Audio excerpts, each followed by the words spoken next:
Awesome. Welcome, everybody.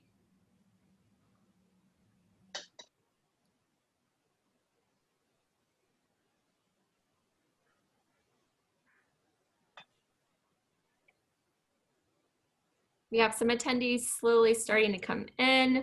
We're wanting to give everybody about a minute so we can start with everybody here. So we're going to give it about 30 seconds, guys.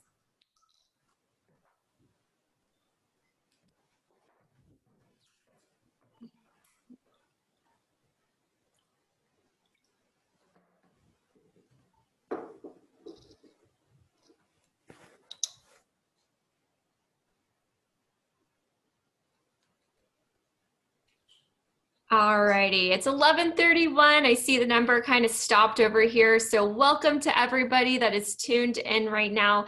My name is Ariel Rafua. I wanted to welcome you guys, of course, the TRA Marketplace 2020 virtual online version. We're really excited to have you guys today. We're actually going to have a really great panel. Today's session is called What's Hot with American Culinary Federation. Of course, I know you guys are now used to it, but I do want to remind you guys throughout this webinar, if you have any questions, feel free to ask on the Q&A button right here below. We will try to get to it during. If not, we will definitely make time for it at the end. And I do want to also thank our sponsor for today, who is Coca-Cola Southwest Beverages. Thank you so much, Coca-Cola, for sponsoring our Silicon Hills stage. We do have a quick video for you guys. We at the Coca-Cola Company believe the health of our water sources is essential to the health of our communities, which is why we're helping to replenish the mighty Rio Grande, as well as over 30 watersheds across the country. We're also leading water projects in more than 100 communities. And for every drop we use, we're working to give one back, because our products rely on the same thing as we all do: clean water. And we care about it like our business depends on it.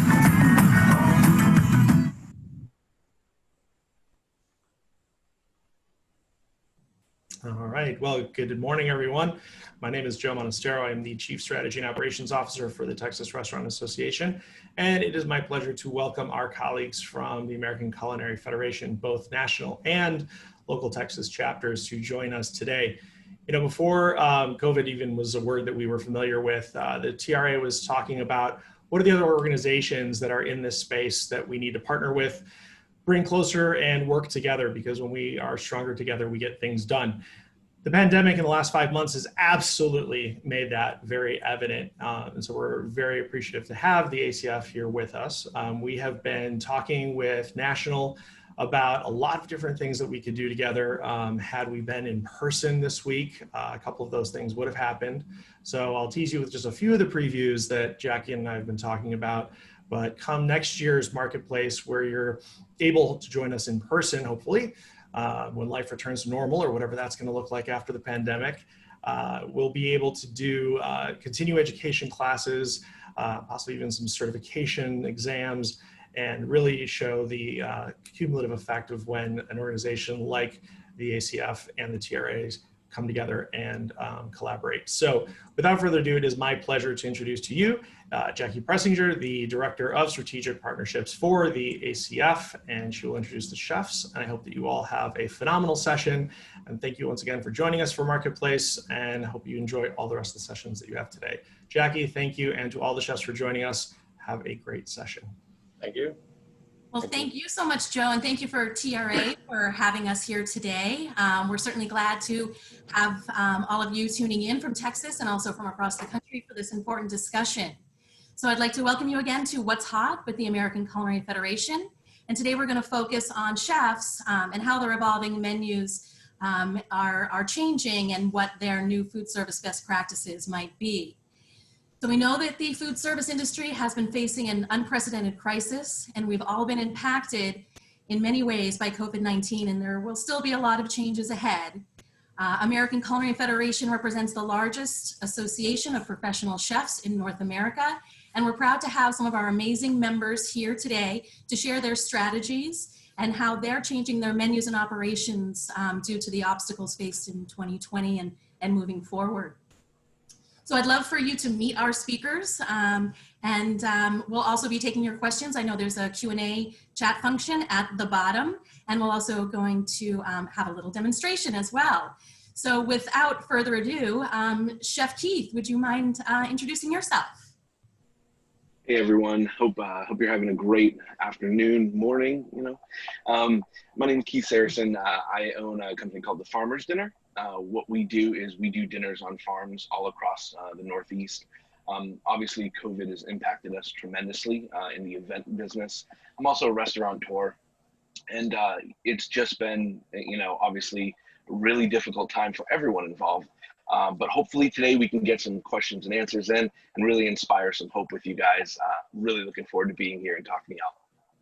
Well, thank you so much. And I will virtually take you across the country back again. And Chef Jeffrey, please tell us about yourself. Sure, I'm Jeffrey Jew from St. Petersburg, Florida. I am currently in the build out phase of a new restaurant that was supposed to be open by now, but I pushed it back a little bit because of COVID. So I'm hoping to talk to you and answer some questions that you might have of the things that I've changed, how I've adapted, and what my thought process was and currently is to open a restaurant during these times. Thank you, Jackie, for moderating, and thank you for the Texas Restaurant Association for hosting. All right, wonderful. Now let's bring you back to Dallas and Chef Cook. Kelly Cook, Director of Dining Services at Presbyterian Village North, a continuous care retirement community here in North Dallas. I'm also on here because I'm president of Texas Chefs Association, so I'm the local guy on this committee. So I know what's going on in this market as well. So just again, thank you to everyone being involved in this. I think it's a great opportunity, great way for the future of getting some education out. And I think it's great that everybody had to kind of jump in on top of this Zoom and conference call, but it's the way of the future, I'm afraid. So again, thank you and welcome to glad to be a part of this organization. All right, well, wonderful. And we thought since it was lunchtime, we might have a special treat. We're going to kick off with a brief, but I'm sure delicious demonstration by Chef Jennifer. Would you mind telling us about yourself and what you're going to prepare for us before we start the panel discussion? Sure, Jackie, and hello, fellow chefs. I'm Chef Jennifer Hill Booker. I am in Atlanta, Georgia, currently. I own a company called Your Resident Gourmet, and we did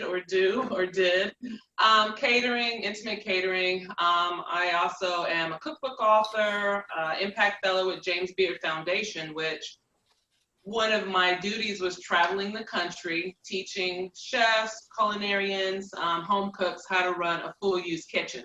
So as we know, our travel has been stopped or very, very limited, but I am still able to reach out through platforms like Zoom. So not ideal, but it's still effective, which allows me to reach all of you guys with a recipe for restaurants, farm dinners, retirement communities, something that everyone can use, home cooks. And the reason I love this particular recipe, it's seasonal, it's versatile, and we'll talk about that as I make it. And it's super fresh, healthy, colorful, and delicious. So we'll get started with that. And of course, if you have questions about the recipe, you can always email me and we'll share that information later. And if you have any questions about me personally, I may answer, but you can email those as well. So we'll get started. This is a tomato corn salad. The reason I like it, here in Georgia, we have a very long growing season. I think we're one of the longest in America. So we get lots of great produce all year. And our corn is kicking in and it's been really sweet and crisp and delicious. And of course, if you're a gardener, you probably have more tomatoes than you want to deal with right now. But this is a nice way to incorporate the tomato and still really fresh. So I'll walk you through the ingredients. We'll make it, fortunately, only I get to eat it, but you can make it at home. It's super quick. So I'll kind of hold it up. I know that right now it's difficult to see everything. But in my bowl, I just have coarse ground black pepper. I have some sea salt, smoked paprika, and then cumin. So here's the trick with the smoked paprika. The recipe for the corn, you can use grilled corn, grill extra, have some left over for this recipe. You can use it fresh and raw right off of the cob. You can use flash frozen. So again, this is something you can take later in the season. And like if you just can't find fresh or flash frozen, you can even use canned. Best brand you can buy, rinse it, spread it, let it dry out a little bit, and then it'll make a nice addition to the salad. So we have that. We have our tomatoes. These to me are just absolutely beautiful cherry tomatoes. They're super crisp. They're a little bit tart, which I like. It adds a little bit more, I think, dimension to the dish. And married against our corn, which is very sweet, it's a super nice balance. So for those of you who've never seen corn on the cob, here it is. Just opened it up. To me, it looks like a beautiful little flower. We're going to get the husk and all the corn silk off. We're not using that. We'll put that in the compost. And we're actually going to take this right off of the cob. So we'll get to that. We have our lime, fresh lime if you can get it, lime juice if in the jar if you cannot. And all I'm really doing, you guys, making a vinaigrette, tossing in our ingredients, garnishing it with some onion and bell pepper, and then we're ready to go. Now, what I really like, in addition to it being just a really good salad, is you can also add a protein. So then you have a complete meal. So grilled chicken, grilled shrimp, some pork, that's really lovely. If you're not a meat or fish eater, you can do some beans mixed in. Black beans make a nice addition. So do pinto beans. So lime juice, using one of my favorite kitchen gadget, which is a citrus reamer. If you had a bad day, I advise you to buy one of these and get out a lot of aggression. So these are pretty juicy limes. So I probably have about 1/3 of a cup. Gonna whisk that in.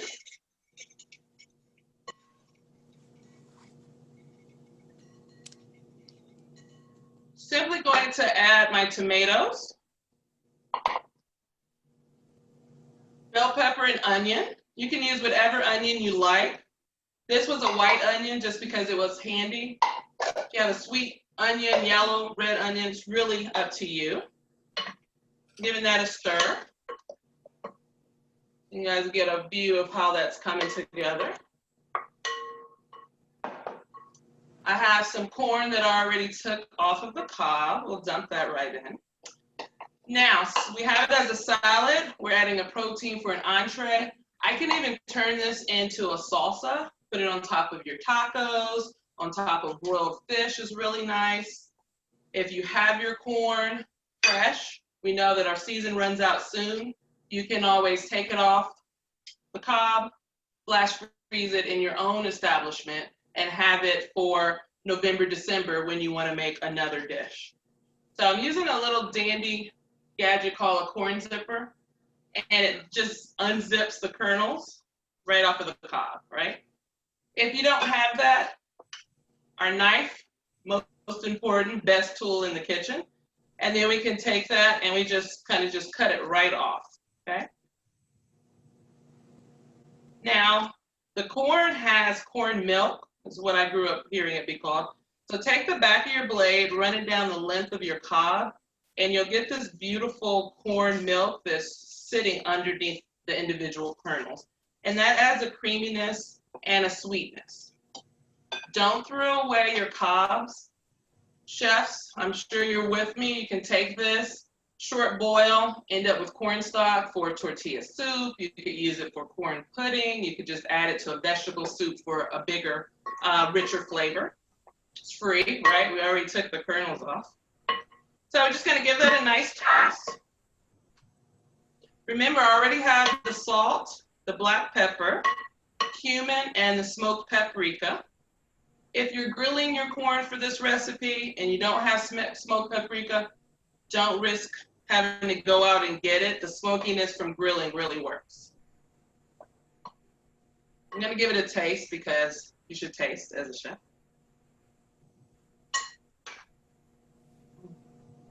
That's really really nice. The corn is super sweet.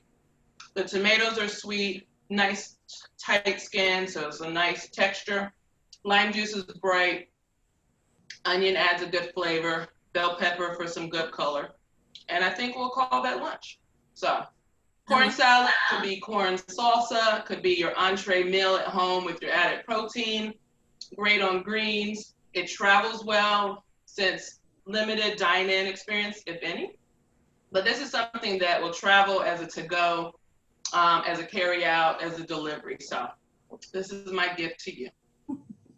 All right, that looks delicious. I wish I was there. My gosh, thank you so much, Chef. Beautiful. You're welcome. Wonderful. Well, thank you so much for that, and for kind of getting us all kicked off with the discussion today. So let's kind of jump into our panel. I know there's really no way to sugarcoat it. The restaurant industry is expected to lose about $240 billion by the end of this year, according to the National Restaurant Association. Many of our colleagues are out of work. We've seen restaurants close, and regulations are changing seemingly weekly. But I know that we're resilient. We're in this together. And so let's talk about some key lessons that you've learned through this pandemic and how you'll continue to adapt these to your sector of the food service industry. So I guess, Chef Cook, if you wouldn't mind starting us off, I know that at least last we spoke, you're very busy at your facility. So I'm wondering if you could tell us a little bit about your facility and how COVID has affected senior dining. Well, for us, we've got the full gamut of independent through skilled nursing. So we've got the whole healthcare package here. But again, we didn't shut down. We just got busy. We changed what we were doing, how we were doing it, from a dining room to delivery to, we do 1,000 meals a day delivered one way or another to the residents. So it, looking at, Chef Booker's, does it travel? How's it going to hold in time from us preparing it and delivering it to a resident? We've got it down to pretty good science. It's about 15 minutes from our hands to a resident's hand through that meal process. So that's pretty good for us. But we really had to look at the process and how, won't get into the supply chain issues, but there were some, but how well could we use that product and reuse that product multiple ways. So if something did happen, we kind of had to back up. We got away from our normal healthcare menu cycles. We're writing menus weekly now, depending on what's going to come off the next truck. And so it's really, for a lot of us, we didn't get into a good routine because we were getting to do a lot of exciting things and things that we've ended up test driving these things. Will they work for us in the future in our new venues as we go forward? So. Right. And how many residents do you have at your establishment? We have 650 residents through all areas, 350 independent, 150 assisted living, and then the rest are in a skilled or rehab unit. And we have 4 kitchens and 8 dining facilities. We now have 3 kitchens and delivery. So it's evolved. We've added looking forward, we've added a food trailer, a concession truck, that mobile kitchen basically that we can drive around campus. We're on 65 acres, so we can drive that around campus. It's going to give us a new avenue of doing some new stuff and taking food to the residents, as we're still probably, nobody knows how long we're going to be locked into this scenario. So we're looking at least a couple of months down the road before we can start getting to the new normal. We're going to try to open up one of our previous dining areas as a grab and go only, where they can come through and do that and just kind of give the residents a little more socialization. And that's the base thing they're looking for right now. Great information for sure. And Chef Saracen, I'm wondering if you might be able to share what your biggest challenge might have been as a chef this year, and hopefully if there's any surprising wins that you might be able to as well. Yeah, absolutely. So obviously a lot of challenges, we can all sit here and talk about so many challenges. I think for us, it was really seeing the food system and how fragile it can be. A lot of, just people in the surrounding communities or going to grocery stores and finding, nothing there. And so one of our pivots was to be able to, connect people with farms. In our network, we work with over 31 different farms across New England.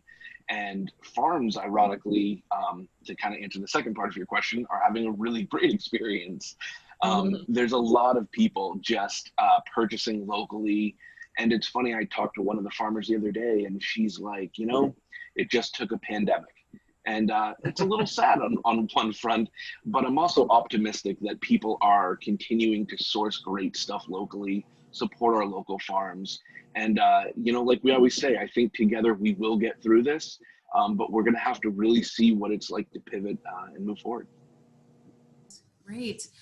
Well, I'm glad to hear that more people are interested and are paying more attention to the farms and the farmers during this difficult time.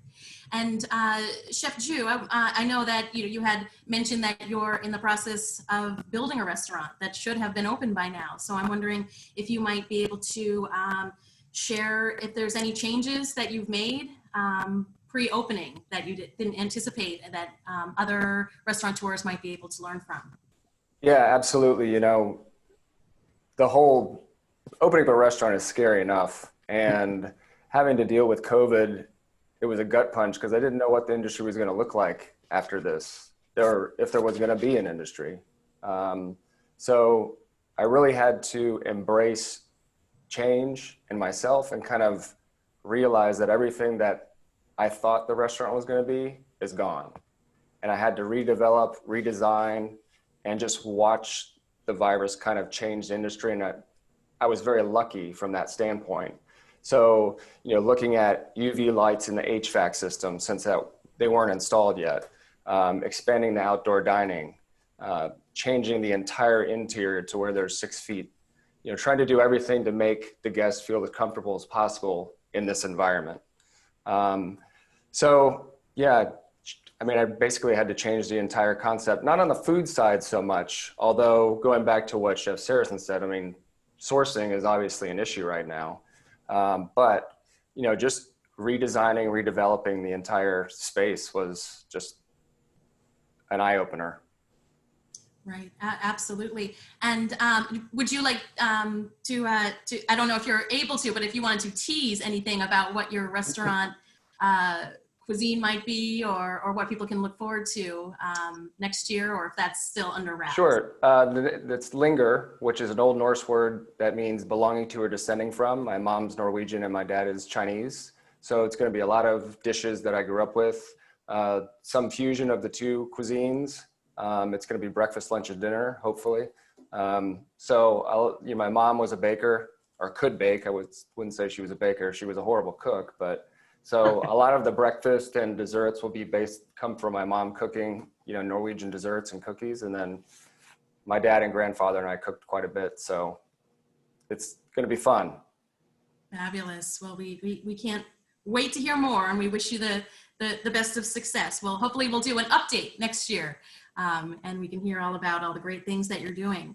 And Chef Booker, I'm wondering if you could kind of share what a day in the life of your culinary world looks like now. Sure. Yeah. It definitely has changed. My bread and butter was in-home intimate catering. And although there are still people that desire that style of dining, I'm not ready to risk myself or my staff to go in people's homes, So it's more of a pivot for me of planning and creating other kitchen resources. So I had the cookbooks. I'm like, okay, I've been sitting on this book of ideas, like I'm sure all of you chefs, right? We have this book of ideas.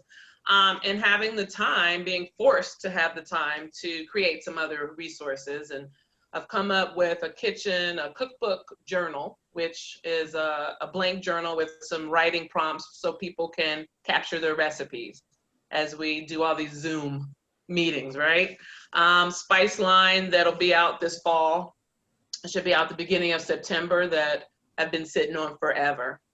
So those are great things. And then, like Chef Jeffrey, working on a restaurant concept, which, as you said, Chef, is scary enough with what we know a restaurant to look like. But I've been told, and I've come to believe, this is the best possible time to build if you're building, because you can build a more versatile model of what a restaurant will be going forward. And so that's cool. You know, you feel bad, but for all your brothers and sisters that have restaurants now and scrambling to survive. But I can learn and glean from the changes that they're making. So that's cool. And the fact that what is a restaurant is changing. I grew up with what we call walk-ups. You walked up, there's a window, you place your order, you took it to go. And that's becoming the normal instead of that's not really a restaurant. So there's some ups, there's some wins. All right, great. Well, sounds like a lot of exciting things. Can't wait to hear updates on those as well.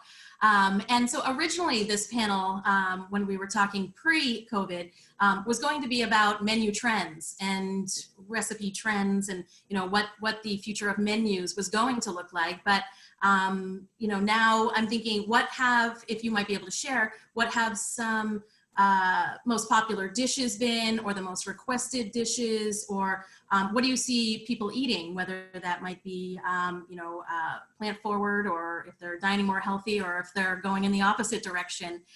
Any of the chefs who'd like to share, feel free. I think one thing that's kind of caught us, and it's through the whole process, is our clientele is evolving to the next generation. We're getting more baby boomers in. The great generation that was prior, we're losing them sadly, but they're replaced with a younger group as far as seniors go.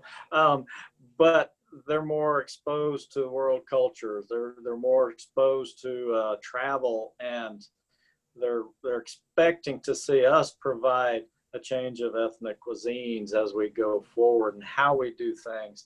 You know, like I say, we're Texas, brisket's king here. How many ways can you do brisket? Well, there's several, but they want to see the, you know, the Asian influence. They want to see the Middle Eastern influence. We're starting to do a lot of that. And I think for us, it's, you know, how we deliver that going forward. We're always a big buffet line group, and that's, you know, going to go away. We're already in the middle of design construction for a new build. Probably next year would have started. We're hoping we can stay on track. And we were taking that buffet out to start with. So it's kind of forced us and kind of forced the hands of our residents to be prepared for how it's going to come and what it's going to look like. And so for us, you know, we're really just using this time to look at a lot of different ingredients, how we can get the ingredients here. Here in Dallas, we seldom have problem getting product in. It's been a little dicey for the last few months, but I think we're getting to a good spot of availability on where we want to do. And that's kind of where what we've used this for, is to set up some new recipes and meal and ingredients that we want to go forward. Absolutely. And you're in a unique situation, I think, compared to the rest of the panelists, but in the same boat with a lot of the other chefs, where you have the same clients every day. So you constantly have to, you know, create menus that are going to please and inspire your residents. We call it the permanent cruise ship. They never get off. And so, and again, that is part of it. We have to have a freshness and a variety to it on a daily, weekly basis. We can get by with a special. You run it 3 days and you run it too long. And so but it also keeps our staff involved, and they enjoy the process of the growth of, okay, how can we do this? How can we do that? And, you know, everybody's got a pen and paper back there. I love that journal concept, because, you know, I said, I've got some great recipes. Just nobody remembered to write it down, because we're on the fly with this. And it's such a unique situation. And so you know, the service staff is helping. The kitchen staff is helping deliver. So it's just, we're one big happy family. You know, this is their social part of the day. Mm-hmm. So when they get food, they get to talk to somebody. And so that's been part of it as well. So. Great. And I'd invite any of the other chefs to share as well on that topic. And I also just wanted to remind the viewers as well that we'd love to hear your suggestions. We'd love to hear your questions as well for any of the panelists. Are there any other chefs who'd like to chime in about COVID food trends? Yeah, I'll throw my hat in here. I think it's important to keep this very realistic in the talk. There's kind of pre-COVID and post-COVID, I feel, for most of this. So pre-COVID, a lot of the trends, I'm in a unique situation with the Farmer's Dinner. We never reproduce a dish that we do at a dinner. So we're typically 5+ courses. And in the 8 years I've done it, we've never reproduced the same thing. And we work with local farms. So for us, there's not an impact from the supply system. But pre-COVID, from the restaurateur side of me, obviously we were bustling. Our restaurant was a year old or just under a year old before COVID hit. A lot of fine dining, we sourced from local farms. Then COVID hit. And I think what we're seeing now, especially in the Northeast, is just a call for comfort. We're dealing with a lot of comfort food. We're dealing with a lot of people who kind of shunned the fine dining. I mean, think about it, like a foie gras terrine doesn't really transport home very well, so we're looking at it from the perspective of a lot of comfort food, a lot of things like that. And I think that that's an important thing to consider moving forward, whatever the winter and the fall holds. And knock on wood, hopefully, we don't have to deal with a resurgence, but having the ability to pivot and having the ability to move forward with that, I think is going to be really important. So that's what I would kind of caution everyone who's listening, make sure that your restaurant, your group, and your business is able to kind of cater to the needs of the community rather than the needs of the elite right now. Yeah, I think I would have to agree with Chef Keith on a lot of points. Comfort food. I think with people sitting home, they're feeling nostalgic and having time to think about the foods that they grew up eating. And wanting to reproduce those, right? Be it either their favorite restaurant getting to go, or maybe even learning how to make that dish they grew up with and never took the time. Also seeing a trend where people who weren't into leftovers are finding that trying to create as many dishes as possible from that one set of ingredients is the trend. Money-wise, right? We're very uncertain times financially. So you want to use everything you have. Plus, people aren't really trying to go to the store every single day for obvious reasons. So I see where people didn't do a leftover are being more creative with, I have a roasted chicken, what can I do with it? Or I have corn and tomatoes, what can I do with them? And then for us that are serving the public, what can we do with those and then still make them portable? And something that people take home and can reheat and still enjoy. Wonderful. Sorry, I am here. I am not on video. I had a little bit of a bandwidth issue right there with the rain here in Florida, but I am here, and appreciate that answer. Anything anyone else wanted to add when it comes to menu trends, or shall we move on to the next question? Okay, so I guess with the next question, there's been some other obvious challenges as well when it comes to COVID, and that's been around things like the supply chain and staffing and all sorts of other unique issues that have come up. I'm wondering if any of the chefs would like to share any new best practices, whether it has to do with sanitation or staffing or anything else that those who are viewing can learn from. I mean, I'll start off on this one. One of the challenges that I'm having with staffing, some of the key players that I had and were planning on opening the restaurant with me had decided to totally go a different direction and not go back into the restaurant business. And that was, again, it was hard to hear, but you have to respect that. And I think moving forward, one of the things that I'm going to concentrate on in the restaurant is sanitation and the perception of cleanliness in the restaurant. Do you have someone that's on staff all the time during every shift that just is sanitizing nonstop? Things like you know, HEPA filters and those things that I'm doing, but sanitation is going to be key to all of this. You know, touchless everything in the restaurant. You know, that's going to be the way of the future, I think. No one's going to want to touch anything, unfortunately. Yeah, Chef, I think you nailed it there. I think it's really important to think about, you know, our job as chefs was obviously to create great food, to create a great experience. But now we have the additional layer of trying to make people feel safe in this environment. And that's scary. You know, we already had a lot of pressure. And you know, Chef, my heart goes out to you, and I'm super excited to support you when you get your restaurant open. And so you know, we have to navigate the feeling of, you know, clientele and customers who will come into our restaurant. You know, a lot of us, so in New Hampshire right now, we're limited at capacity at half for inside dining. Thankfully, I think the Northeast has done a fairly okay job with containing everything, but there's a huge amount of clientele who would visit our restaurant weekly who won't even close to come back. We're lucky that we can have some outside dining, but we weren't prepped for that at all. With the Farmer's Dinner, we are completely outside, but we've had to limit our events to less than half of what they used to be. And instead of one long, beautiful table, we're now kind of dividing the tables up and socially distancing that. So it's really, really challenging, but at the same point, you know, being able to, from here on out, I can't imagine a restaurant that doesn't pandemic proof itself. You know, it's going to have to be written in your pro forma. It's going to have to, you know, be written in everything you do. What happens in the event of again? Yeah. For us, you know, we're kind of a healthcare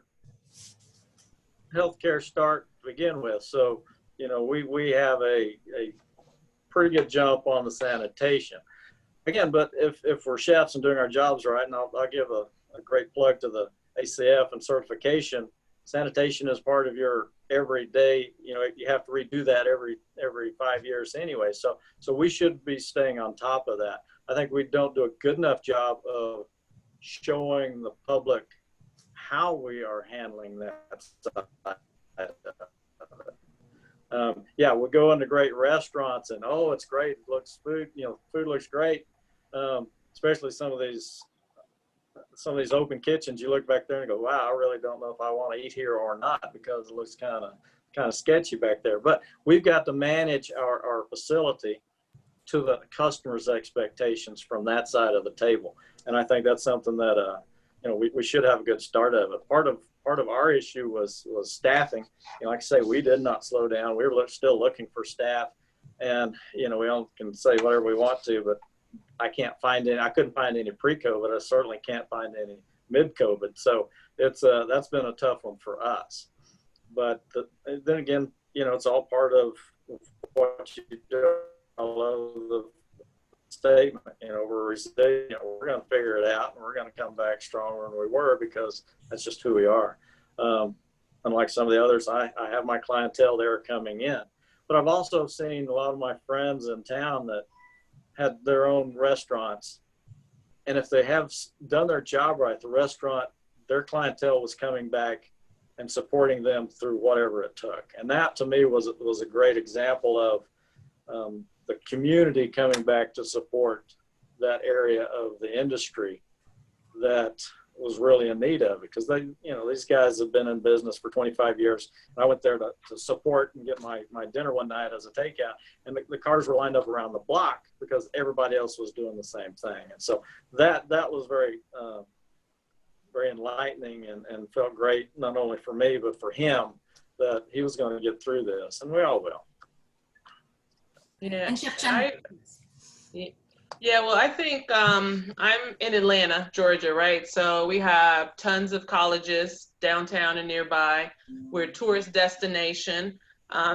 So our problem, or not problem, or challenge, is making sure we're making our guests safe, because a lot of them are willing to risk dining in or close, you know, together. So we're having to make sure that we're setting everything up so they're safe, regardless of the fact that they would love to come and dine like we used to pre-COVID. But I will say that the restaurants here are really doing a great job of making sure that it's safe for our guests. Pick up, carry out, delivery, social distancing in the restaurant, right? Even though that limits so many, guests that can actually come in.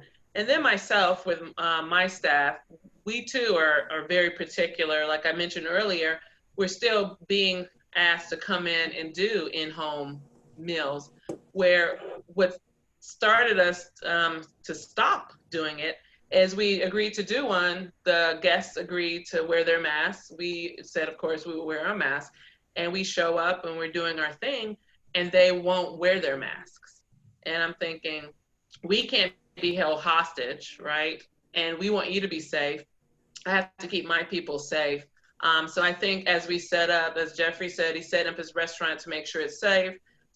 Chef Keith, you too, and Chef Kelly, and we also have to, in spite of our guests, make sure that they're healthy and safe.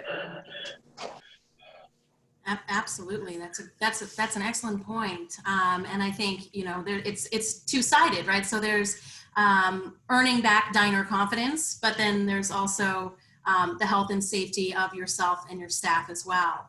So I think thinking about that point too, I think it'd be remiss if I didn't mention that this is a very stressful time for all culinarians and everyone in the restaurant industry.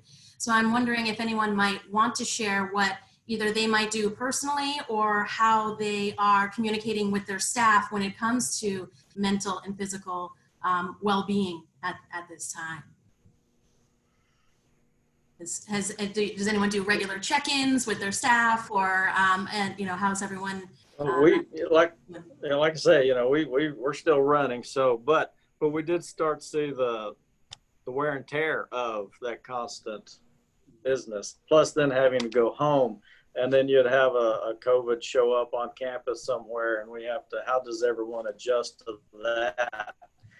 And there's been a lot of angst over that conversation. We have the capability of testing on campus, so that helps us get in front of that in a hurry.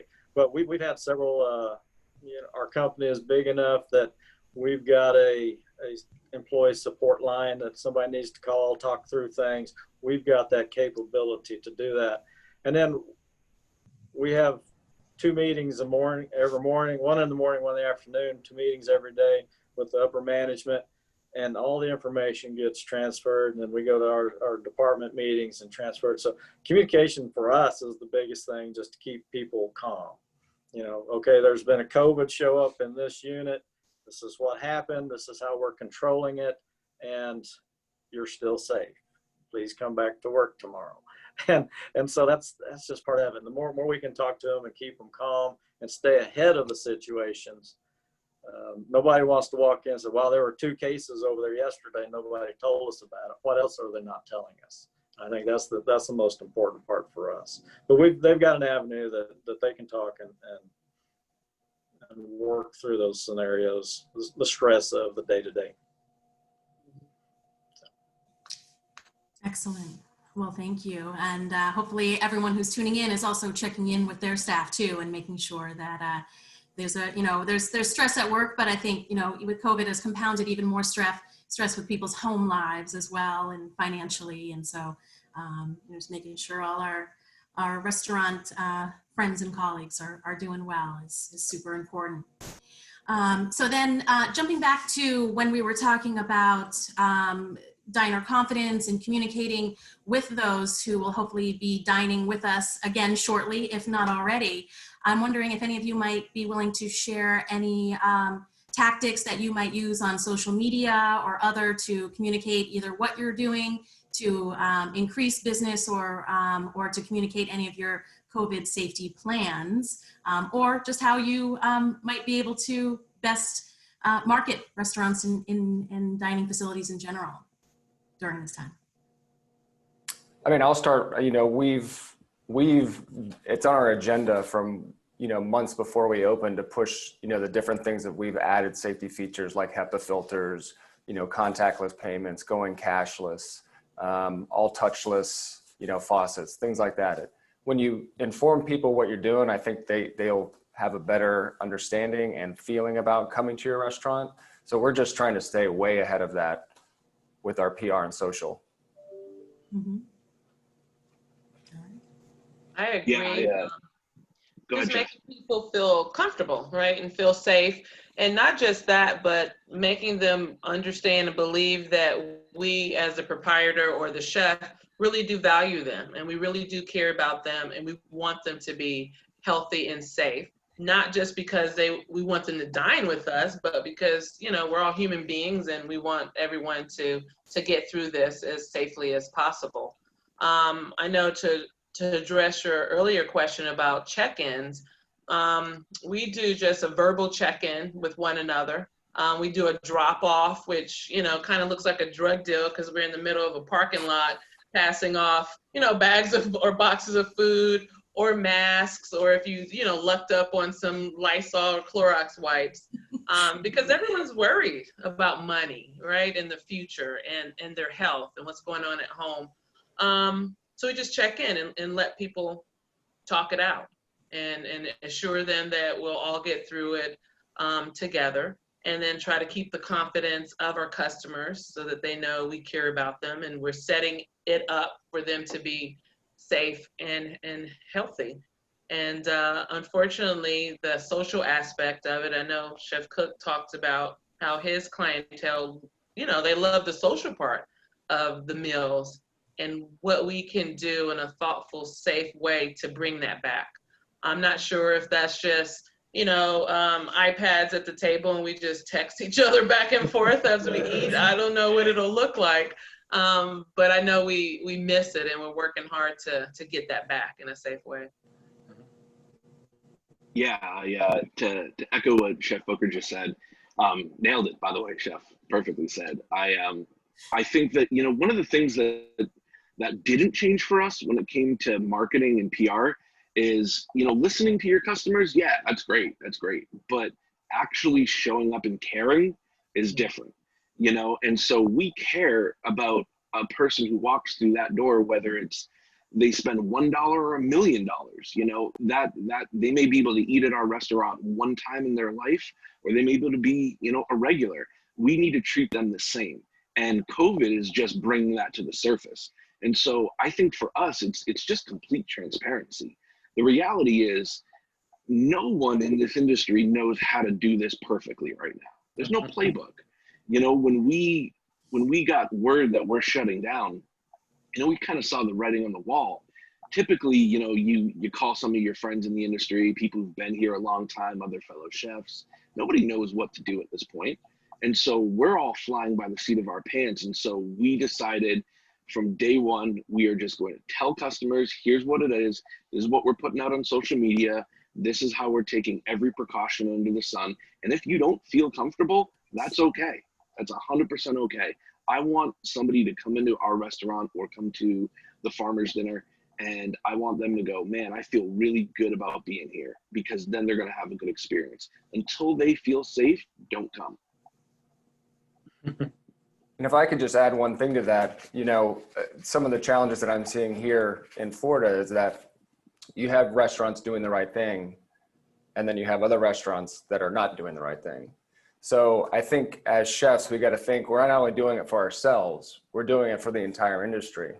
Because if someone goes into one restaurant and doesn't feel safe because of poor practices, they think all restaurants are doing that. So that's one thing to think about as we move forward as an industry, is that, yes, we all are in this together, and we all need to have the best practices and transparency to get through this. Yes, absolutely.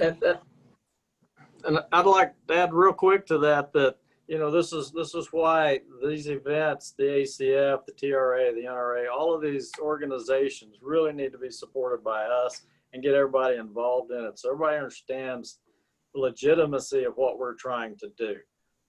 You know, we all know chefs who open a restaurant on the back of their pickup truck and they call themselves chefs. Well, okay, maybe not, but you know, we give ourselves legitimacy of being in part of this organization, being seen, being heard, and hearing what else is going on. I think that's the biggest bonus. And They do a great job of sponsoring us and supporting our political needs. We need to make sure that we stay up with these host organizations that we support anyway. Of course, I've been 28 years with the ACF, so I guess they know I'm in with them now. Well, and we appreciate you. And since this session is for the Texas Restaurant Association, but we do have others tuning in from across the country. Chef Cook, I'm wondering if you could maybe tell us a little bit about the Texas Chef Association and for those chefs who might be tuning in or restaurant owners who aren't aware. Oh, absolutely. And we've had a long relationship with the TRA in Texas. You know, you've got to, because we're all in the same boat. Texas Chef is the unique one in the ACF. We have 14 sub-chapters across the state, all umbrellaed under one TCA ACF chapter. But that allows us then to be active in all of these big communities and little communities. You know, we've got Beaumont, the Rio Grande Valley, the Red River Valley. We've got West Texas. So not only Dallas, Houston, San Antonio, we've got a lot of opportunity, and a lot of our members are members on both organizations. I know some of our members have sat on the TRA board and things like that. So there is a great intermixing of ideas and conversations. I know we get, you know, like kids, brothers and sisters, we get crossways and don't talk to each other for a few weeks, but we always get over that. And so it's great to be involved, and I was very honored to be asked to sit on this panel completely. But TCA and ACF have always been supportive, and then the TRA in Texas really gives us a way to really get into those smaller mom and pop organizations, which I think are still the backbone of what most of us really live in and want to improve. I want to. My favorite restaurants, I know the chef by name. He's been sitting there for 20 years, and it's all he owns. He doesn't own anything else. He owns that one. And, you know, his heart and soul is in it, and that's what you really appreciate. Well, and I think you nailed it too when we're talking about just the sharing. So between the organizations, obviously, and also through your members of the different chapters under your umbrella too, and sharing all this information and best practices, and frankly also sometimes what hasn't been working is also just as important as what has been working. Are you all doing any in-person meetups right now, or are you doing any Zoom? We had our Zoom state convention last week. What normally takes 3 days, I got through in 2.5 hours, which, you know, we didn't do the education that we normally did. We did our awards and our elections and that kind of thing. We have a couple of chapters are just now starting to open back up to in-person meetings. They've got some outdoor venues that they can do that. We've been active with, you know, Zoom meetings per the local chapters and things like that. It's, you know, a lot of folks were busy scrambling with their lives, so we took some understanding to that. But we're starting to turn the corner for us as an organization and starting to see that come back together. We don't have any events or activities planned yet. We're just trying to see what the rest of the world's going to do before we start trying to raise money and do the philanthropic things that we're notorious for. So it's just been kind of interesting.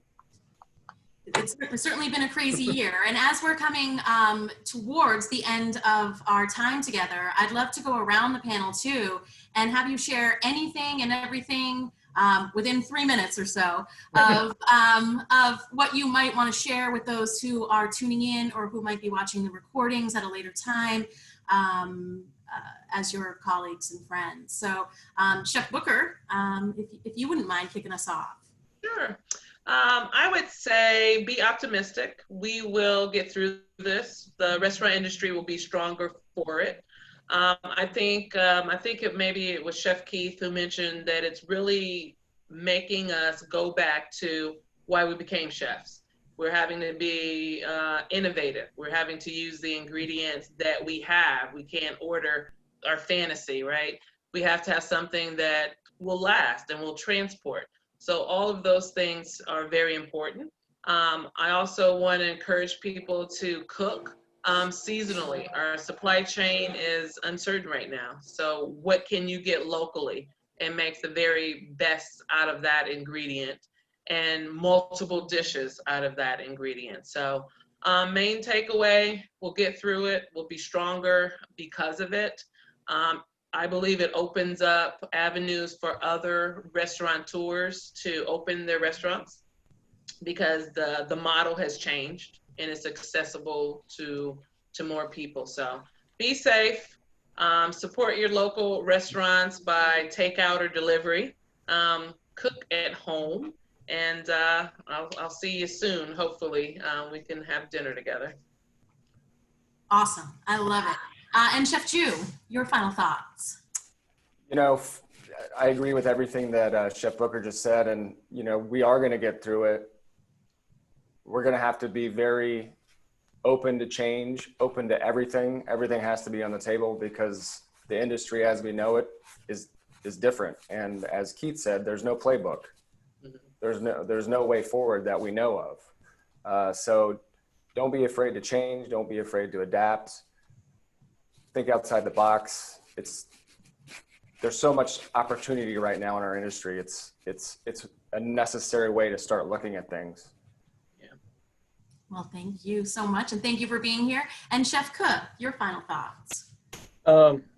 Again, all the same, you know, I think we're having to look at things with what I call fresh old eyes. You know, what's the comfort food? How do we take that and bring it forward? How do we keep going? And just keep the staff and everyone around you comfortable and safe in what they're doing. I think we've got an opportunity to reinvent ourselves and how we do food and how we just go forward from it. I think Chef Keith said it earlier about, you know, we can't look back at what we were doing and sit on that. We've got to come up with new ways and go forward. Chef Jeffrey's talking about, you know, putting things into his restaurant that I didn't know existed yet, you know, 10 years ago, how you can kill bugs through, you know, the technology is out there. I think we've just gotten lazy and old about it and just not really, well, now we've got to step up and make the world right. So I think it's a great opportunity for us. Wonderful. And thank you for all that you do for TCA as well. We're just such a pleasure to have you here. And Chef Saracen, your final thoughts. Yeah, so, you know, here's the thing. I think we can clearly see that there's a spirit of kind of division in this country right now. We've really been going through a lot as a nation, and it's easy to get wrapped up in how divisive this world can be. But now is the opportunity for us to support each other and to come together. And yes, we're not always going to have the same religious, philosophical, and political ideologies, but what we can do is support each other as a community of chefs, restaurateurs, and people. And the ways that we can do that, if you don't feel comfortable going to a restaurant, go leave a great review. You know, Chef Ju is opening a restaurant in the middle of a pandemic. What can we do to support him? What can we do to support every chef who's on here, Chef Booker? This is where our focus needs to be at this point, because if we don't get there and we allow the division to divide us, not only will we not have an industry, but we won't have anything to build it upon.